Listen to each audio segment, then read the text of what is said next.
Late autumn, 1943. The North Atlantic is a dark and hostile place, churned by relentless storms and bitter cold. Beneath the clouds and towering waves, an unseen war is being fought. Allied convoys carrying supplies to Britain guarded by specialized hunter-killer groups, teams of escort carriers and destroyers tasked with tracking and eliminating German U-boats. Among them is USS Borie, a Fletcher-class destroyer commanded by Lieutenant Charles Harris Hutchins, only 30 years old, but already a seasoned naval officer. On the night of November 1, 1943, Borie is patrolling in stormy seas east of the Azores. Winds reach hurricane levels, waves rise over 5 meters, and sheets of spray sweep across her deck. Radar and sonar operators struggle to keep their instruments functional amid constant interference. Still, the crew maintains readiness. They've learned from experience that the ocean can turn deadly at any moment. At around 1 a.m., the radar operator reports a faint contact 8,000 yards away. The blip is small and moving slowly, possibly a surface submarine recharging its batteries. Hutchins orders full speed and a course change to intercept. The destroyer drives through the waves, her deck rising and falling as she fights the storm. The contact remains steady on the radar, suggesting something solid and afloat. German submarines of the Type 7 series often surfaced under cover of darkness to ventilate and recharge. In theory, harsh weather was their ally, concealing them from aircraft and radar. But on this night, the same weather that should have protected them might also betray them. The Borie's radar, improved with centimetric wavelength technology, can still pierce the storm better than earlier models.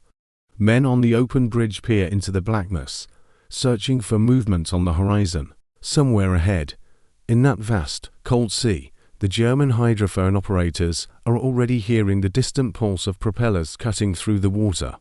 The silent cat and mouse game of the Atlantic is about to begin, one that will soon erupt into one of the strangest surface battles of the entire war.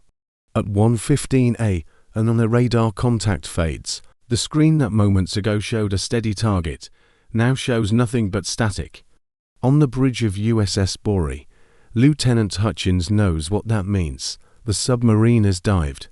Somewhere below those black waters, the hunter has turned into the hunted. He orders hard speed, and the sonar team begins active sweeps. Each pulse of sound travels into the deep, echoes off solid metal, and returns seconds later. It is a battle of patience and precision, played in darkness.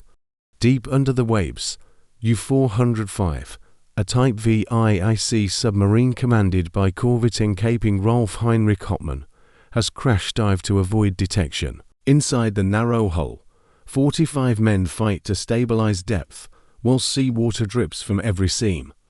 The hydrophone operator listens intently through his headset. Over the roar of the storm above, he identifies the rhythmic beat of fast-turning propellers.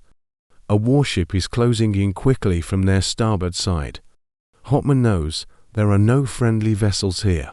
He orders silence and evasive maneuvers, taking his boat deeper into the darkness. Aboard Borie, the sonar finally picks up a faint return, a contact 2,000 yards away, bearing 170.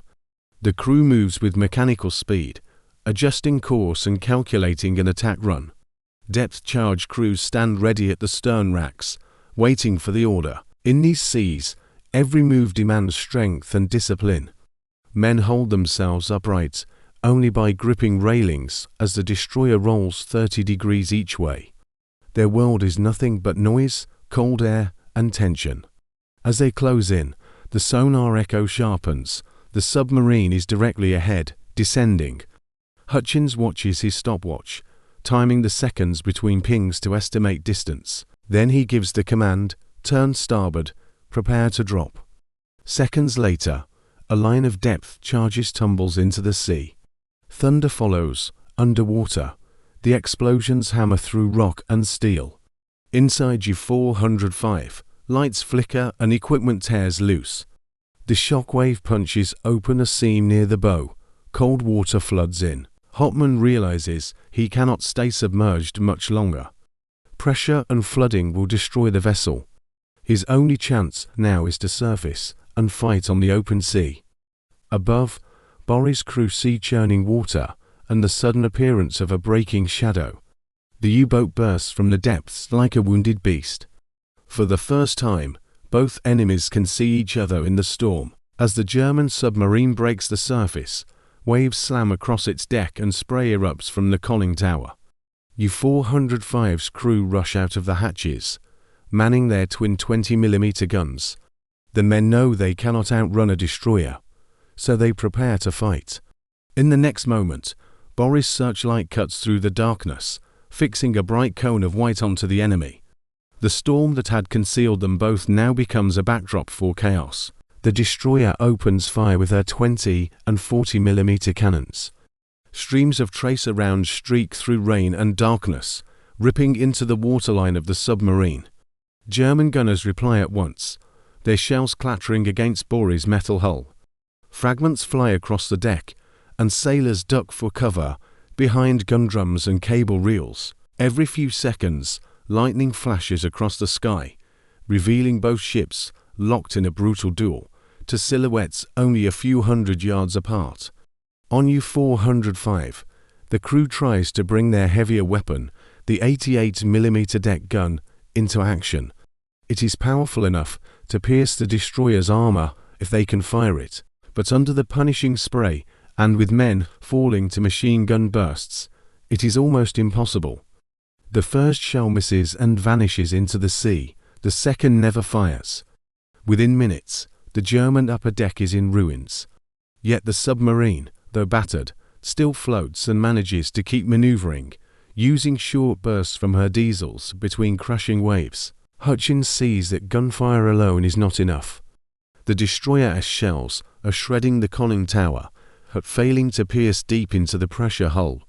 The sea and the storm limit every shot. The captain makes a decisive choice. He orders the helmsman to prepare for ramming speed, a desperate tactic, but perhaps the only one that could end the fight. The crew brace themselves as the ship roars forward, bow cutting through the waves at 27 knots. The collision comes with an ear-splitting metallic shock. Borie's steel prow smashes directly into the side of U-405. For a moment both vessels lock together, groaning under the force.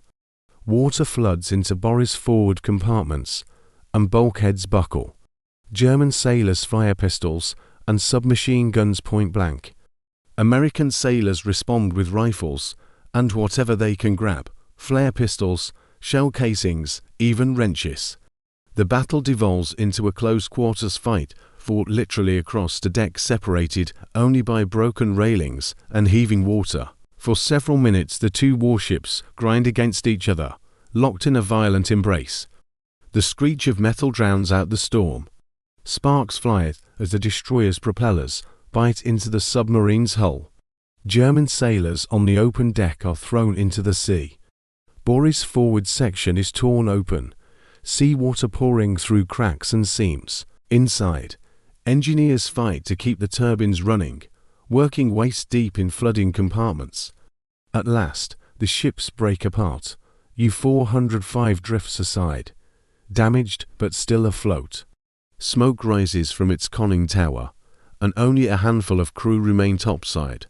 Hutchins turns the destroyer hard to port, bringing depth charge racks to bear once more. The crew launch a final spread of charges around the submarine. The explosions roll across the water and echo through the night. When the spray settles, U-405 is badly listing, her stern sinking lower each second. Several German flares streak upward, signaling surrender. Small rafts appear as survivors abandon their doomed vessel. Within minutes the submarine rolls over and slides beneath the waves, taking most of her crew with her. Only 15 men, including Captain Hopman, escape the wreck. The rest vanish into the Atlantic. For Borie's crew, there is little time to celebrate. The destroyer is mortally wounded, flooding worsens, and the ship takes a heavy list. The engine rooms are half submerged, and repair parties work in freezing water to shore up bulkheads. Hutchins orders distress signals and prepares for possible evacuation. Despite their efforts, the pumps cannot contain the flooding. The destroyer's bow is nearly underwater, and the deck forward of Mount 52 is impassable.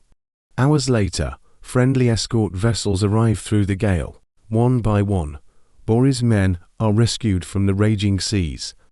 27 sailors are lost either during the battle or in the evacuation.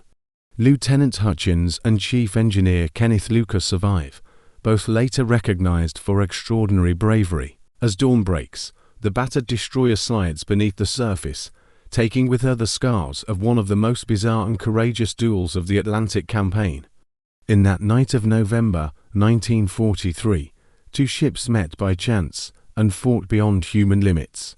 Neither truly conquered the other. The ocean claimed them both, leaving only fragments of steel and stories carried by those who survived. When the survivors of USS Borie were pulled from the freezing water, many were barely conscious. The storm continued to batter the area for another day, scattering debris and fuel across the surface. The wreck of the destroyer soon disappeared beneath the Atlantic, settling into darkness at a depth beyond recovery. For the men who had served aboard her, the memories of that night would never fade. The noise of the engines, the shock of impact, and the chilling silence that followed. News of the engagement spread quickly through Allied command. It was a rare event, a destroyer ramming and destroying a submarine amid a full-scale storm. Lieutenant Charles Harris Hutchins received the Navy Cross for his leadership under impossible conditions. Chief Engineer Kenneth Miles Lucas was also decorated for his role in keeping the crippled ship alive long enough to save most of her crew. The battle became a symbol of the unpredictable, close-quarter nature of the Atlantic War, where weather, luck, and human resolve often decided the outcome more than technology. For the Kriegsmarine, the loss of U-405 was another blow in a campaign already turning against them.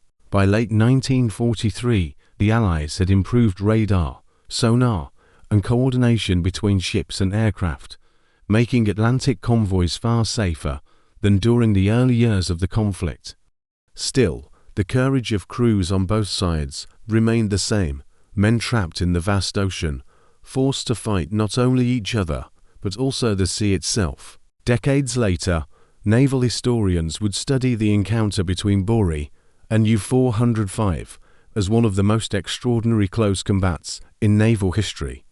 It demonstrated how even in an age of sonar and radar, battles could devolve into something reminiscent of the age of sail, ships colliding, crews firing by hand, survival decided at point-blank range. The story of USS Borie is not simply one of victory or loss. It is a testament to endurance and discipline, to men who faced terror and did their duty beneath waves and gunfire. The Atlantic kept most of its secrets, but this one night remains recorded, a reminder that courage often shines brightest in the darkest seas.